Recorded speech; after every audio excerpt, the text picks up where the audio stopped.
धन्यवाद। आइए छात्रों, आज राजनीति शास्त्र के अंतर्गत हम और आप मिल बैठकर लोकसभा के सदस्यों का निर्वाचन, इसके अधिकार और कार्यों के बारे में थोड़ी बहुत चर्चा कर लें। लोकसभा को प्रथम या निम्न सदन भी कहा जाता है।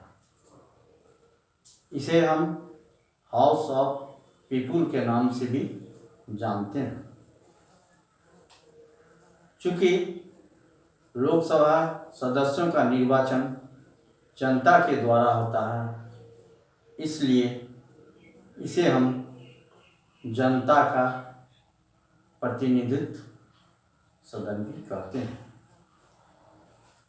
संविधान में व्यवस्था है कि लोकसभा के अधिकतम सदस्यों की संख्या 552 है। लोकसभा में अधिकतम सदस्यों की संख्या 552 है, जिनमें से 530 सदस्यों का निर्वाचन राज्यों द्वारा होगा और 20 सदस्यों का निर्वाचन संघ शासित प्रदेशों के द्वारा किया जाता है। इतना ही नहीं, शेष 2 सदस्यों का निर्वाचन एंग्लो इंडियन समुदाय से नामित किया जाता है। अभी वर्तमान में लोकसभा सदस्यों की संख्या 545 है। अब इसके निर्वाचन पद्धति पर थोड़ा गौर कर लें। राज्यों के जनता के द्वारा प्रत्यक्ष रूप से राज्यों के सदस्यों का निर्वाचन किया जाता है। राज्यों के जनता के द्वारा प्रत्यक्ष रूप से राज्यों के सदस्यों का निर्वाचन किया जाता है। इसके लिए प्रत्येक राज्यों को निर्वाचन क्षेत्रों में बांट दिया जाता है, जिसे हम संसदीय निर्वाचन क्षेत्र कहते हैं। संविधान में यह निश्चित कर दिया गया है कि निर्वाचन क्षेत्र के निर्माण के लिए राज्य के किसी भाग को दूसरे राज्य की सीमा से नहीं मिलाया जाता है। नियमानुसार दिल्ली, हिमाचल प्रदेश, त्रिपुरा एवं मणिपुर के सदस्यों का निर्वाचन जनता के द्वारा किया जाता है, परंतु अंडमान निकोबार और लक्षद्वीप समूह के प्रतिनिधियों का निर्वाचन किसके द्वारा होता है? राष्ट्रपति के द्वारा। भारत में आम निर्वाचन के लिए 1951 में जन प्रतिनिधित्व अधिनियम पास किया गया। 1951 ईस्वी में भारत में जन प्रतिनिधित्व नियम पास किया गया। किसके लिए? आम निर्वाचन के लिए, जिसके अंतर्गत निर्वाचन के निरीक्षण, निर्देशन तथा नियंत्रण के लिए एक निर्वाचन आयोग की स्थापना की गई है। इस निर्वाचन आयोग की नियुक्ति कौन करता है? राष्ट्रपति। और इस निर्वाचन आयोग का काम क्या है? जनता के निर्वाचित होने वाले उम्मीदवारों की सूची तैयार करना, निर्वाचन से संबंधित प्रक्रिया को लागू करना। निर्वाचन आयोग के अंतर्गत एक निर्वाचन कमिश्नर तथा सहायक कमिश्नर भी होता है। अब लोकसभा के सदस्य होने के नाते कुछ योग्यताएं होना भी आवश्यक है। आइए देखें वो कौन कौन सी योग्यताएं हैं। सर्वप्रथम लोकसभा का उम्मीदवार होने के लिए किसी भी व्यक्ति को भारत का नागरिक होना परम आवश्यक है। वैसे व्यक्ति जो भारत का नागरिक नहीं है वह लोकसभा का उम्मीदवार नहीं हो सकता है। दूसरा, वह व्यक्ति कम से कम 25 वर्ष की आयु पूरी कर ली। तीसरा, संसद द्वारा निर्धारित वह योग्यता भी रखता है। परंतु संसद द्वारा यह बंधन लगा दिया गया है कोई भी व्यक्ति संसद के दोनों सदनों अथवा किसी एक सदन तथा यदि राज्य विधान मंडल का सदस्य वह एक साथ नहीं हो सकता। लोकसभा सदस्यों की कुछ अयोग्यताएं भी हैं जिनके आधार पर वह लोकसभा का सदस्य नहीं बन सकता। पहला, वह भारत अथवा राज्य सरकार तथा किसी भी लाभ के पद पर न हो।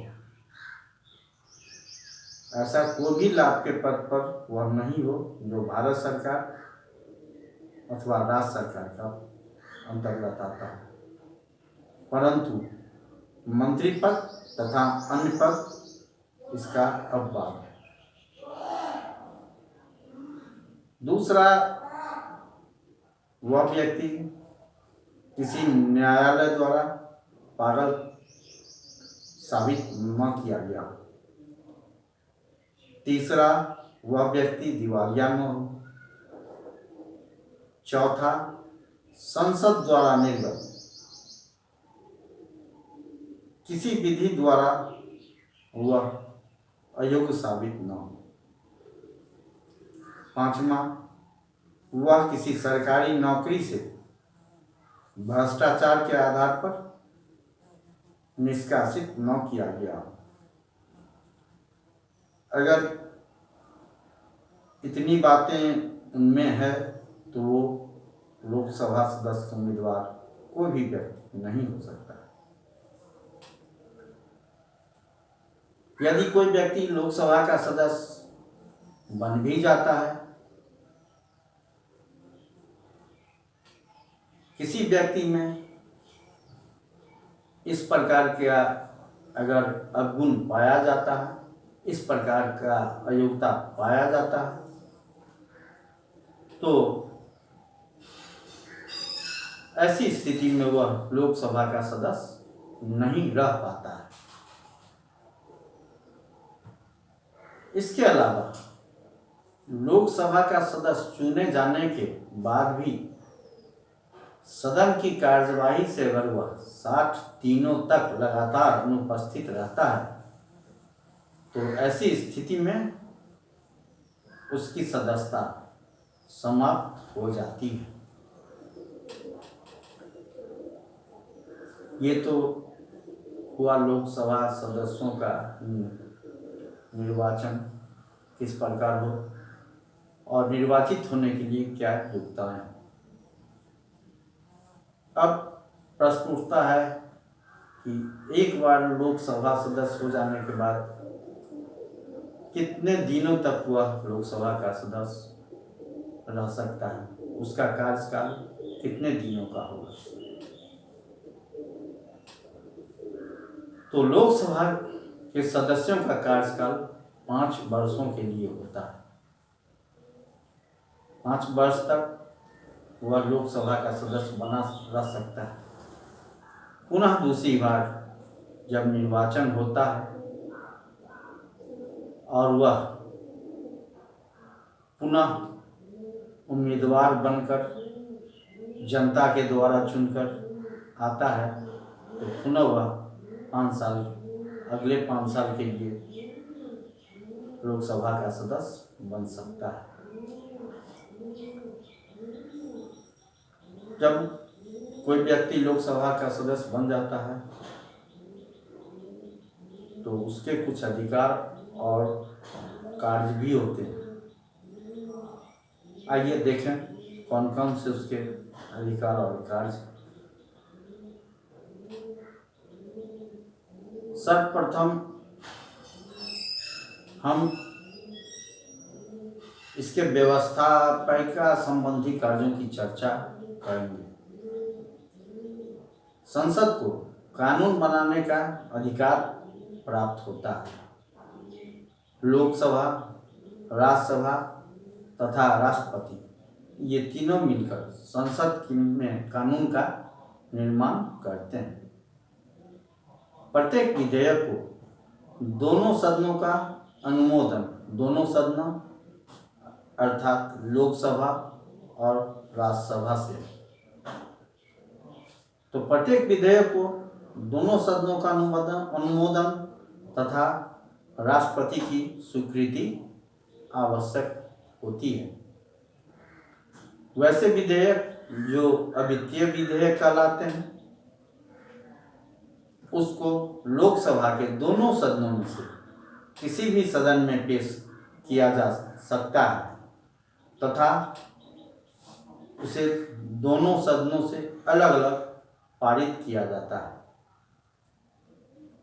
यदि किसी विधेयक को लेकर दोनों सदनों में मतभेद हो जाता है तो वैसी स्थिति में मतभेद को दूर करने के लिए दोनों सदनों की अधिवेशन बुलाया जाता है।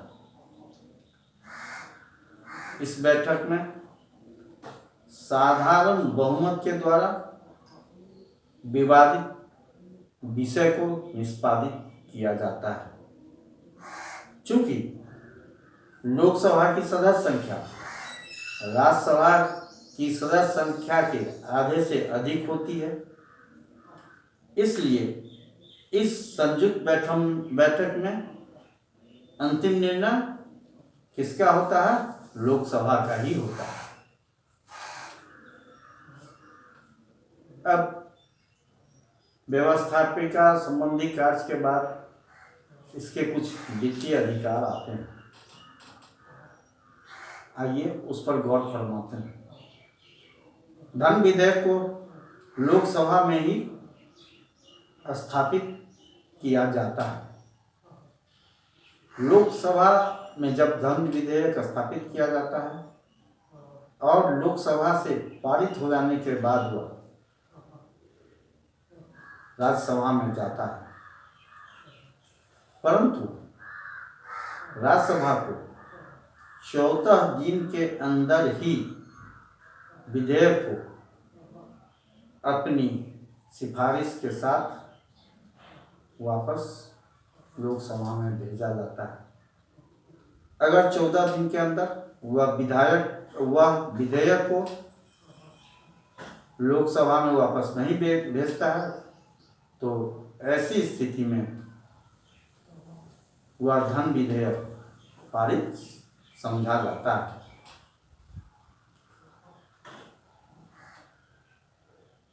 लोकसभा को व्यय की स्वीकृति का एकाधिकार प्राप्त है। लोकसभा अनुदान संबंधी मांगे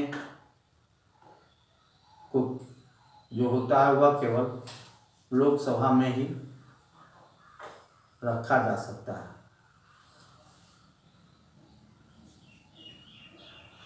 वित्तीय अधिकार के बाद इसके कुछ कार्यकारी कृत होते हैं। संसदीय पद्धति में कार्यपालिका व्यवस्थापिका का एक क्या होता है? सहायक होता है। या यूँ कहें कि कार्यपालिका व्यवस्थापिका का संसदीय प्रणाली में एक सहायक निकाय होता है। कार्यपालिका को व्यवस्थापिका के नियंत्रण में काम करना पड़ता है। मंत्रिपरिषद किसके प्रति सामूहिक रूप से उत्तरदायी होती है? तो मंत्रिपरिषद लोकसभा के प्रति सामूहिक रूप से उत्तरदायी होता है। यदि लोकसभा द्वारा अविश्वास का प्रस्ताव पास कर दिया जाता है तो वैसी स्थिति में संपूर्ण मंत्रिमंडल अपदस्थ हो जाता है। लोकसभा किसी सरकारी विधेयक या प्रस्ताव को अस्वीकृत कर काम रोको आदि प्रस्ताव के द्वारा सरकार को नियंत्रित भी कर सकती है। लोकसभा सदस्यों को मंत्रियों से प्रश्न पूछने का भी अधिकार प्राप्त है। लोकसभा ही अनुदान संबंधी मांगों को स्वीकृत या अस्वीकृत कर सकता है। लोकसभा के निर्वाचन संबंधी भी अधिकार प्राप्त हैं। अनुच्छेद 54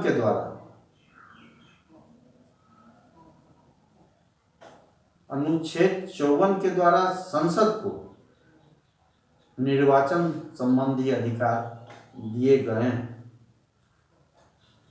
संसद के दोनों सदनों से निर्वाचित सदस्य राष्ट्रपति के निर्वाचन के लिए संगठित निर्वाचक मंडल का अंश होता है।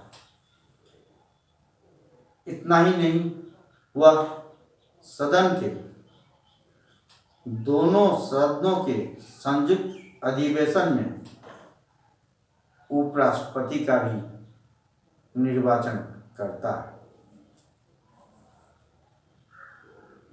इसके बाद लोकसभा जो है जनता की शिकायतों का भी निवारण करता है। लोकसभा के सदस्य जनता के प्रतिनिधि होते हैं। इस दृष्टि से उनका यह कर्तव्य होता है कि जनता की शिकायतों को सरकार के समक्ष रखें या सरकार के पास पहुंचाएं। ऐसा किस प्रकार वो करेंगे? तो ऐसा हुआ प्रश्न को पूछकर, स्थगन प्रस्ताव लाकर तथा वाद विवाद के द्वारा एवं शासक वर्ग जो हैं उनकी आलोचना करके इस कार्य को वह पूरा करता है, जनता की शिकायतों को उन तक पहुंचाता है और उन शिकायतों के निवारण का प्रयास करता है। चूंकि विरोधी दल स्वतंत्रता का रक्षक होता है, इसलिए विरोधी दल के सदस्य द्वारा प्रश्न एवं पूरक प्रश्न आदि पूछा जाता है। वार्षिक बजट, राष्ट्रपति का भाषण आदि अवसर पर लोकसभा के सदस्यों को शासन की आलोचना का या यूँ कहें कि शासन की आलोचना करने का अधिकार प्राप्त है। लोकसभा के आलोचना के क्रम में उदासीन, अक्षम, निरंकुश अथवा दमनकारी प्रशासन से जनता को संरक्षण प्राप्त कराया जाता है। अब अगला, लोकसभा को संविधान में संशोधन का अधिकार प्राप्त होता है। लोकसभा राज्यसभा के साथ मिलकर संविधान में संशोधन करती है, लेकिन इसके अधिकांश उपबंधों का संशोधन संसद स्वयं कर लेती है। 368वें संशोधन में संसद को संविधान में संशोधन करने का अधिकार दिया गया है।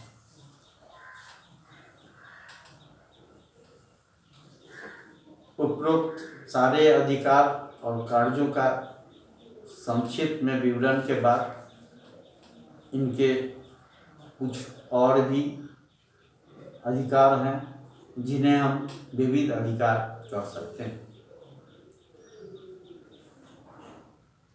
पहला, लोकसभा राज्य के साथ सर्वोच्च या उच्च न्यायालय के किसी न्यायाधीश की अक्षमता के आधार पर उस न्यायाधीश को पदच्युत करने का प्रस्ताव पास कर सकता है। दूसरा, लोकसभा राष्ट्रपति के महाभियोग में भाग लेता है। वह उपराष्ट्रपति को हटाने के लिए राज्यसभा द्वारा पारित प्रस्ताव लोकसभा द्वारा अनुमोदित किया जाता है।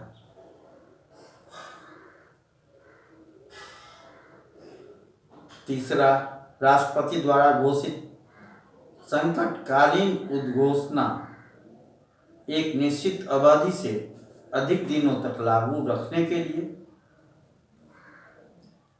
लोकसभा को और राज्यसभा की स्वीकृति आवश्यक होती है।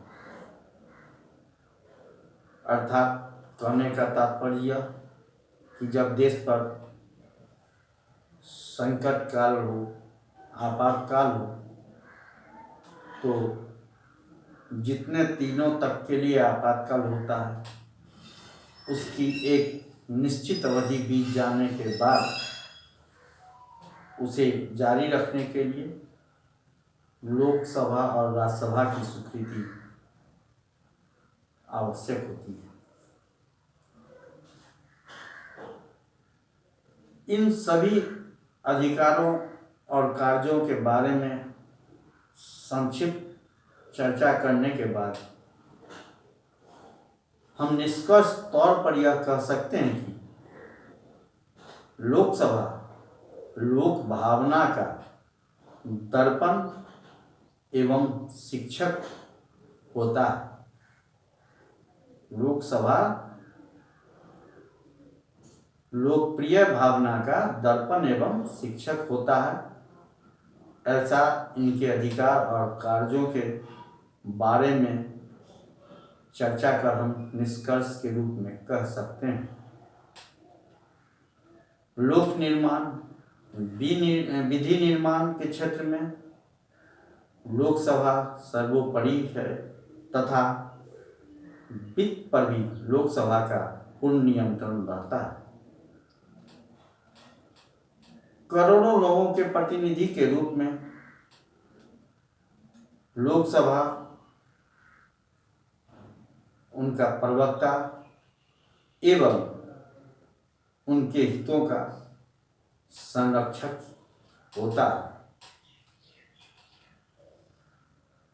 धन्यवाद।